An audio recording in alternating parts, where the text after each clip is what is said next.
gagai togo pigi gini. Baik, Opa. Tagan paga mengugur agak ngigi raga saga hogor magat kagak migi kegepaga daga tugu agan. Kagak migi agang gagap tugu agan segepaga gagai tuguru gusi gigi di degai saga kagak migi. Terima kasih, Opa. Higi dugup tuguru gusi gigir. Higi dugup tuguru gusi gigir.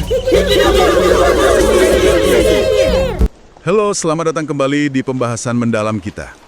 Kali ini kita punya cerita yang menarik banget nih. Berlatar di tempat terpencil Pulau Suku Prigitiwik. Ada intrik, rahasia, cinta terlarang juga. Ini semua dari kutipan Korek Api, Cinta Terlarang dan Rahasia Suku Prigitiwik. Betul sekali. Premisnya cukup unik ya. Iya kan? Ada pria tersesat, dianggap juru sihir gitu. Gara-gara ini cuma korek api. Haha, iya zaman sekarang korek api biasa aja. Tapi di sana jadi sihir. Terus ada gadis misterius, Nomu namanya. Dia punya rahasia besar. Dan satu lagi, pemuda suku Toru yang cemburuan. Nah, lengkap sudah konfliknya. Oke, tujuan kita kali ini mau coba kupas nih lapisan-lapisan hubungan mereka dan potensi konfliknya berdasarkan sumber ini. Mari kita mulai ya. Kita kenalan dulu sama tokoh kunci pertama, Pak Rungkat. Tapi dia pakai nama Farel di sana. Iya, Farel. Dia kan terdampar, bingung pastinya di tempat asing. Betul. Dan tiba-tiba dianggap sakti sama suku Prigitif. Yaitu tadi, gara-gara korek api. Sihir simpel ini malah ngasih dia status yang, wah, gak terduga lah. Bisa dibayangkan ya betapa kagetnya si Farel ini. Dan dalam situasi kayak gitu, dia pasti bergantung banget sama satu orang yang bisa bantu dia paham situasi. Disinilah peran Nomu jadi penting. Nah, masuk ke Nomu. Gadis ini, satu-satunya yang fasih bahasa Indonesia di sana. Jadi kayak jembatan komunikasi buat Farel. Jembatan sekaligus mungkin pelindung juga ya? Bisa jadi, tapi dari kutipan ini terungkap fakta penting. Nomu ini ngaku ke Farel. Dia bilang, aku Nomu, aslinya aku wartawan. Aku lari ke sini karena sedang diburu. Wah, ini dia rahasia besarnya. Ternyata dia bukan orang suku asli, tapi wartawan yang lagi sembunyi. Bener, jadi Nomu punya alasan kuat untuk tetap low profile di pulau itu.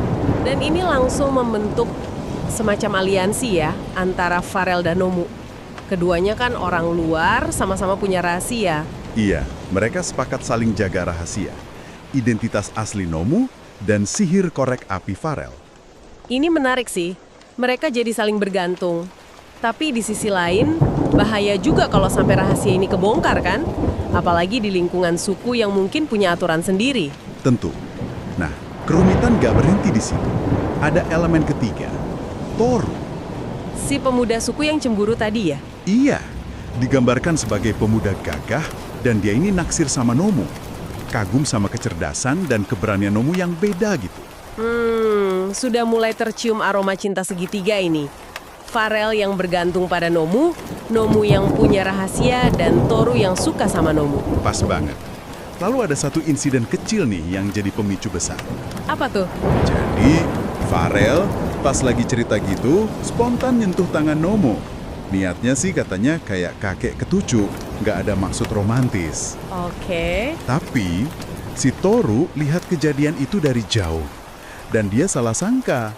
Dikira itu tanda kemesraan. Ini dia kesalahpahaman klasik yang sering jadi sumber konflik besar. Betul. Disinilah keadaan jadi, wah, panas. Reaksi Toru gimana tuh setelah lihat itu? Pasti langsung meledak ya? Iya, materi ini bilang Toru langsung cemburu berat. Marah banget dia. Terus dia ngapain? Dia langsung konfrontasi Farel sama Nomu di tepi sungai. Wah, kata-katanya pedes banget. Ke Nomu dia bilang, Nomu, apa yang kau lakukan dengan orang asing ini? Jangan kau kotori dirimu dengan kehadirannya. Wow, posesif sekali ya. Kelihatan banget rasa sukanya itu. Terus ke Farel, dia nuduh, apakah sihirmu telah membutakan Nomu, orang tua? Atau kau sedang memanipulasi hatinya? Wah, tuduhannya serius. Jelas sekali dia merasa terancam dan mungkin dikhianati. Dia nggak tahu kan kalau hubungan Farel dan Nomu itu lebih ke aliansi rahasia daripada romansa. Iya, nggak tahu sama sekali. Bisa dibayangin deh paniknya Nomu di situasi itu. Terjebak di tengah. Dan Farel gimana? Dia kan nggak ngerti bahasanya Toru. Nah, itu dia. Farel pasti bingung. Tapi jelas merasakan aura permusuhan yang kuat dari Toru. Situasi jadi tegang banget.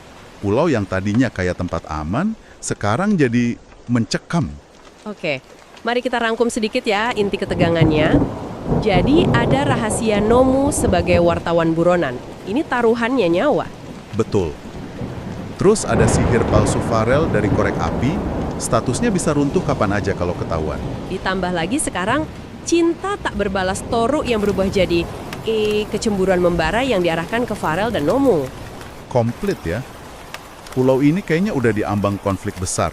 Iya, potensi ledakannya tinggi sekali. Coba deh Anda, para pendengar, bayangkan sejenak. Kalau Anda jadi Nomu, gimana rasanya? Terjebak antara menjaga rahasia demi selamat, tapi juga harus menghadapi kemarahan orang yang mungkin tulus suka sama Anda. Atau jadi Farel, bergantung sama satu orang di tengah suku asing sambil terus-terusan nutupin kebohongan yang nggak sengaja itu. Repot kan? Banget. Nah, ini membawa kita ke pemikiran terakhir nih untuk Anda renungkan, yang juga tersirat di akhir kutipan tadi. Mengingat marahnya Toru yang udah buta karena cemburu itu, seberapa rapuh sih sebenarnya aliansi Farel dan Nomu ini, yang dasarnya cuma rahasia bersama? Pertanyaan bagus itu. Dan kira-kira apa ya yang bakal terjadi kalau salah satu rahasia terbesar mereka, misalnya identitas asli Nomu atau sumber sihir Farel, akhirnya kebongkar di tengah situasi yang udah sepanas ini? Wah, itu sesuatu untuk kita pikirkan lebih lanjut ya. Jangan sampai ketinggalan cerita selanjutnya di Thought Design. Terus ada lagi, jangan sampai nyesel karena ketinggalan momen pentingnya ya. Dan terakhir, sampai jumpa di episode berikutnya.